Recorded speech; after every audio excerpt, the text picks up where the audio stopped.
Teacher Aya Online Tutor. Hello children! Are you ready for another reading lesson? Let's start.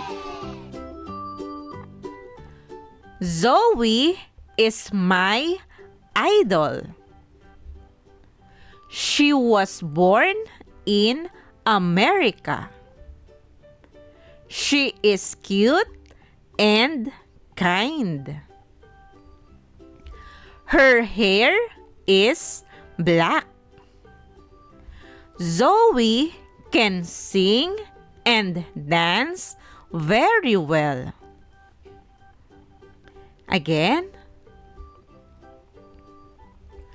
Zoey is my idol. She was born in America. She is cute and kind. Her hair is black. Zoey can sing and dance very well. Your turn to read, children.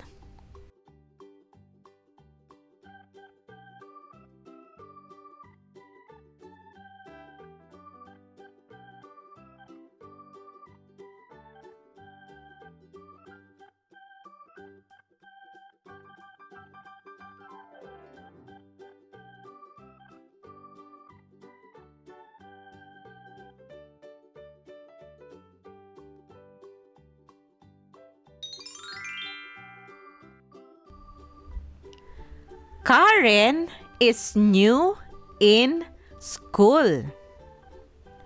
She is from Canada. She has brown curly hair. Karen seems nice and friendly. Again. Karen is new in school. She is from Canada.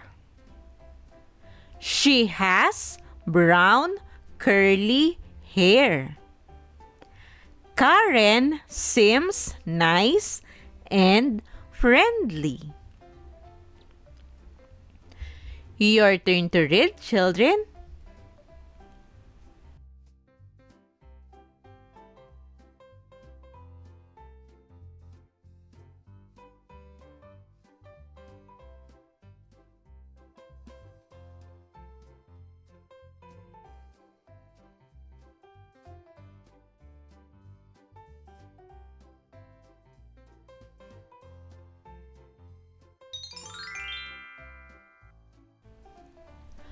Polly is a cute little pig.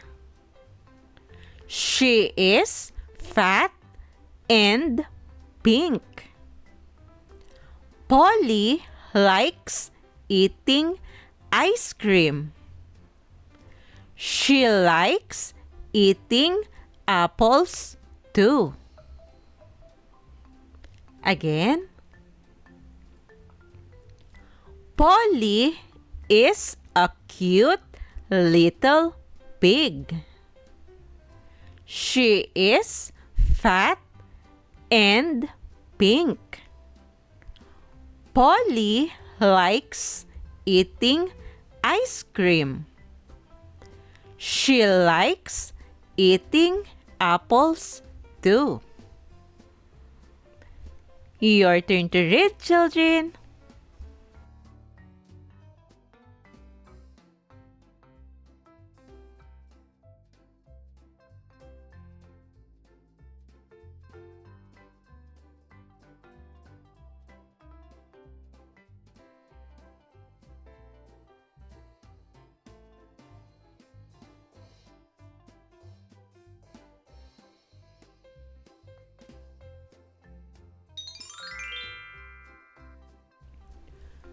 Joy is at the party. She has a party hat. She also has 3 balloons. Joy is having fun at the party. Again. Joy is at the party. She has a party hat. She also has 3 balloons. Joy is having fun at the party. Your turn to read, children.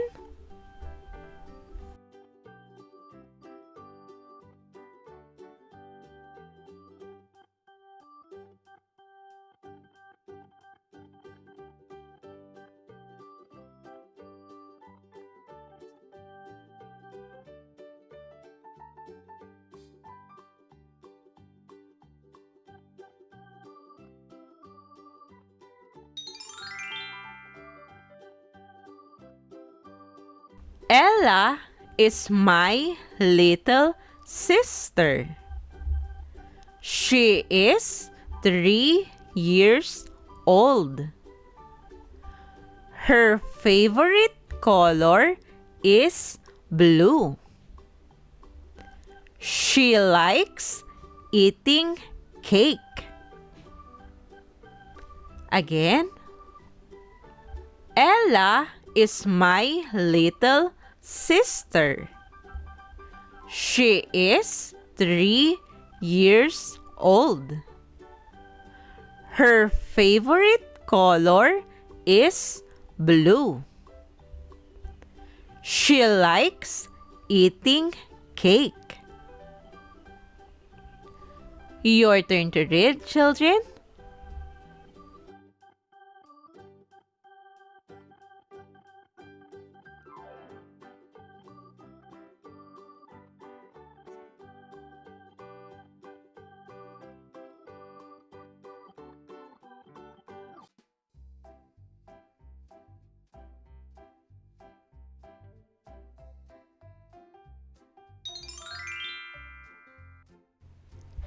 Great job, children!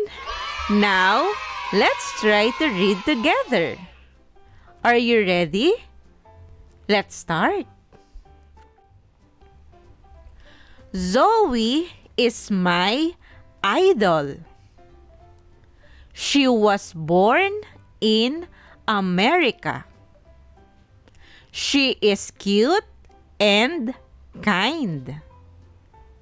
Her hair is black. Zoey can sing and dance very well. Karen is new in school. She is from Canada. She has brown curly hair. Karen seems nice and friendly. Polly is a cute little pig. She is fat and pink. Polly likes eating ice cream. She likes eating apples too. Joy is at the party. She has a party hat. She also has 3 balloons. Joy is having fun at the party. Ella is my little sister. She is 3 years old. Her favorite color is blue. She likes eating cake.